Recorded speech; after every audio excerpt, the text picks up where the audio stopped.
After you install everything, we're going to test the operation of the interface. You're going to press and hold in the top right corner of the screen for a few seconds and release, and the interface is going to be activated, like so. Now, you can see the interface is activated, and whatever is shown on the phone is now on the screen. Lincoln MKT Demo 2010-2012 presented on Ford Flex. Quality product since 2002. All first generation sync radios in Ford and Lincolns absolutely identical. After dashboard disassembly, installation is identical in all Ford and Lincolns. If there's a newer version of this video, first line in description will say click here for updated video. All products are 100% made in the USA. Please support American jobs. Apple Carplay and Android Auto is also available. Vehicle disassembly is shown on Ford Flex. Please, if you want to skip it, go 6 minutes into the video. Keep in mind, all Ford and Lincolns with first generation sync system have identical navigation computers. This disassembly is inside Ford Flex. It is similar to other Ford and Lincoln vehicles. We have disassembly manuals upon request. We can make movie for every single car, but it's very similar to all the other cars. However, as we mentioned previously, that the navigations are absolutely identical in all the vehicles listed in the beginning of the video. This way, the installation procedure is going to be identical on all the cars. Just the appearance might be a little bit different of the dashboard segments of the cars. So, with this particular vehicle, we're going to start this way. We're going to go ahead and open this panel, the armrest. This whole panel, we're going to, from here, we're going to pull it up, and we're going to go here. There's clips here, they're big clips on each side. We're going to pull this panel up, so we're going to pull it up. The panel is going to come out. Then, there's going to be 2 screws there. Then we're going to go up. We're going to remove the whole wooden panel. Behind the wooden panel, there's going to be 1 and 2 screws. Then on the side here, we're going to go down to the side here. And over here, if you can see it, we're going to remove this. And so behind this panel, what we're going to find is that right here, we have screws on each side. The screw on each side, remove it so this panel can come out, because you're going to remove screw here, and you're going to remove screws behind this panel. But the screw on each side, you're going to pop this panel open, and you're going to remove screw on this side and on the other side. And this is going to allow you to pull this whole center console out.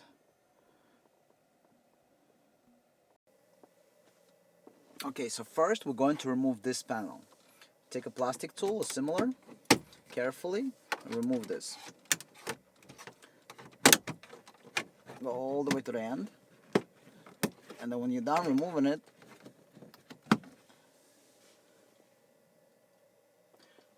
you will find 2 screws that you have to remove for this panel. But there's 2 screws on the bottom as well. So we're going to go ahead and remove those 2 screws.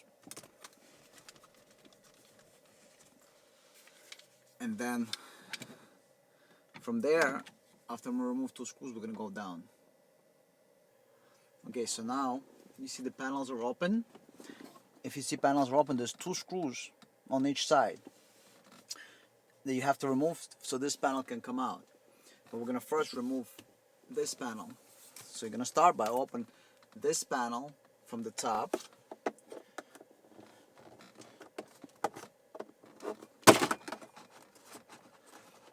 You pop the panel out, then you're going to have to switch the vehicle into gear. And then over here, there are 2 big, long type of clips, so you have to kind of pull on them, right? But be very careful not to break anything. But they're there and you're going to remove. You see? And the panel comes out. Now, disconnect this switch if you have, and then you can disconnect another one for the light. So disconnect those switches and pull the panel out. Now, you got 2 screws over here that you need to pull out. So this panel comes out, but don't forget there's screws on the side, on each side. Behind this panels right here, there's screws. So this whole panel comes out, so you're going to remove the screws as well. So now when all the screws are out, just go ahead and pull on this panel a little bit, right? Grab it from down here. You can pull it out. Then over here you have automatic climate control sensor, so don't break it. And then you can go ahead and pull the rest of the panel out. Just hold this panel kind of up. So pull the bottom out. Now we're gonna go up.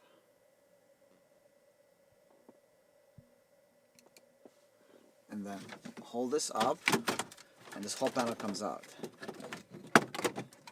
Replace this, because that's not gonna be in the way. And remove this whole panel, disconnect the switch, and disconnect the connectors in the back of the panel.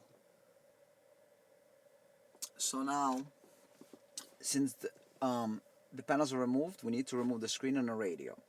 You got 4 screws, and then you got 2 screws here, and there's 2 more screws behind the screen. So we're gonna go ahead and remove all this stuff. After you unscrew everything, we're gonna go ahead and try to install. You have cables that were supplied with an interface. So you got cables with this. So this cable, that straight cable, that goes in the back of this unit, in the back of the radio unit. You got a second cable. Has a little angle like that. That cable goes in the back of the screen. And then you got the plug and play harness. That entire harness goes in the back of the radio. And then you just put it all together. It's pretty much like a little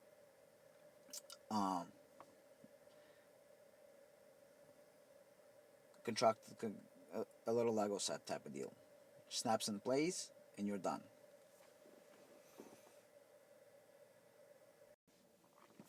Okay, so now that you removed everything, you receive the interface. The interface has your HDMI port, HD digital HDMI port. This is 100% through HD. Your USB update port and your USB power port to power up your devices. Then you got the video port, the digital video port, and then you got the main power, which has the also RCAs. Then you have this cable where one side goes into the interface, and then the straight cable, that one connects into the back of the radio unit. Then you have this cable, that one plugs into the second port on the interface, and then the cable that has the angle one, that plugs into the back of the screen. And then you have this audio video cable. This is your audio for your system, and 4 camera inputs: front, rear, left, and right.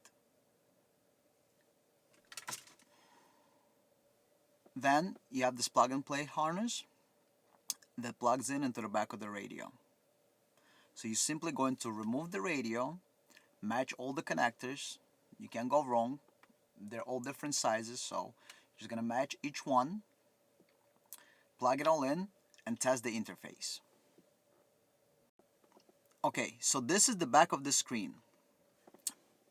This plug you're going to replug. This plug has the other end of this connector goes into the radio. You're no longer going to use this. Instead, you're going to plug this right angle one in here. The other end of the right angle connector is going to go into the interface. And then you're going to plug this one into the radio. And then the other end is going to go to the interface. So factory connector is no longer used unless you removing the interface and bringing the car back to factory. You're going to plug this in. Otherwise, the factory image is going to pass right through our interface, and it's going to appear just as before you install the interface into the car.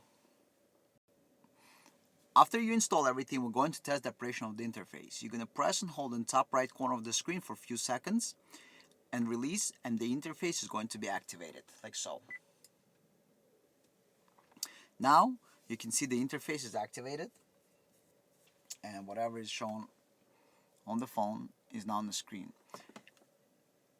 This model type of year cars that we listed in the beginning of the video have very good quality screen, and that's why the image is clear, and we're the only company on the market, not only made in USA interface, it is the only interface with HD quality mirroring. Even though some other interfaces may offer HDMI input, still that HDMI input is not going to be HD quality. Now, I want to show you a little trick.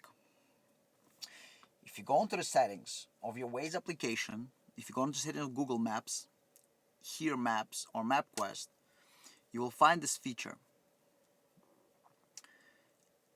It's called, I'm going to show it to you actually, then I'm going to tell you what it's called. So go into the settings.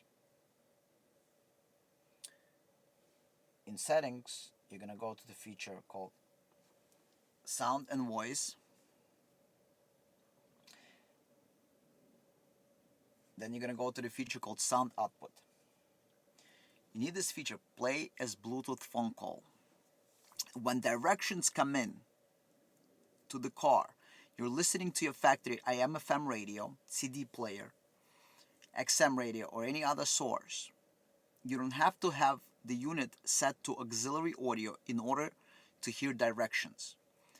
The direction is going to come in into your car as Bluetooth call. So, you know when you're driving and the phone starts to ring and you hear the speakers ringing and you decide whether to answer or hang up? Well, in this case, you don't have to decide anything. Instead of phone ringing, you will hear directions. Make a right, make a left, go straight, or, exit in the head, or whatever the app wants to notify of.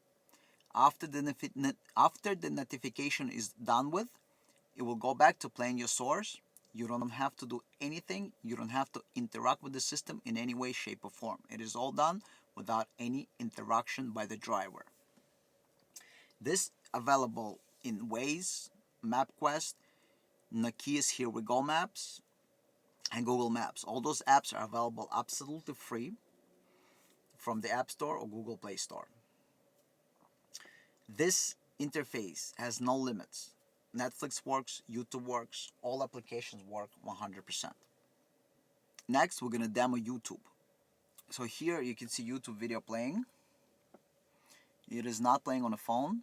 It is playing right out there. We can pause and we can play. You can also do, Hey Siri. And if you have the Siri activated, you can use it as just like the CarPlay you would use. And then you can do just like the modern CarPlay. You don't need to CarPlay. You need to have a CarPlay, a new car, to do all these features. Look at this. Hey Siri, open YouTube.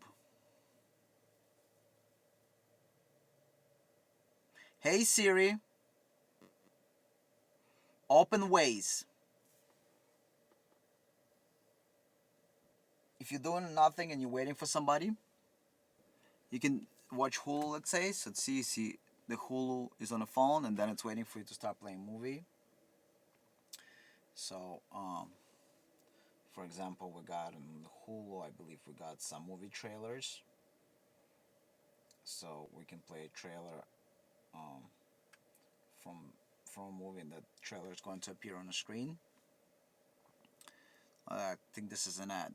And any other app, you can do HBO, Amazon, Prime Video. There's no limit. There's no limit. Any app can be used. Now, we got the cameras. Rear camera. If you don't have the camera installed, the rear camera is going to appear. And you see how I have the logo on the bottom that says rear camera? This is where your rear camera is going to appear. If there's a factory rear camera, you put on reverse, the camera is going to appear.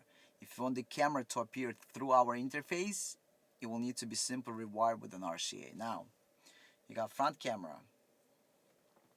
Right there again, you got the image front camera, and you got it on top, so you know you're watching the front camera.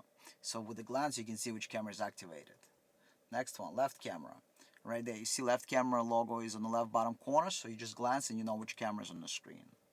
Same thing with the right camera. right there, right camera. Again, you glance and you know the image is here, so you know it's the right camera on the screen. Now, whether you have reverse or factory camera, when you put the car in reverse, a rear camera is going to override everything. So in this case, we have a factory camera, right? You got the factory camera. When you put it in drive, right, you have the front camera automatically. So it doesn't matter whether you have aftermarket or original camera, the front camera you can install and it's going to be on the screen. Let's revert back to right camera. The front camera stays on the screen up until you reach the speed of 10 miles an hour.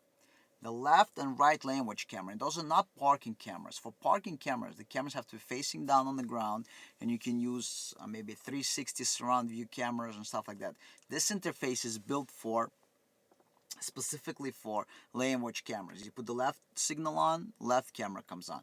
You put the right turn signal on, the right camera comes on. Now, you can activate the cameras two ways. Either they activate when you're standing and doing nothing, or when you're driving over 15 miles an hour. Now, what I'm going to do is I'm going to show you. Let's say I'm on phone mirroring, right? I go left camera, I go right camera, the right camera comes on. Even if I'm on factory screen, same thing. Left camera, right camera, left camera, right camera, reverse, and then when you're going to drive up to 10 miles an hour, the front camera is going to stay on the screen. That's pretty much it. After you tested all your installed components and everything works, you can go ahead and put the vehicle back together. Please click the logo on the left hand side to subscribe to the channel. Subscription works on smartphones, tablets and computers. Please click the notification bell and leave a comment.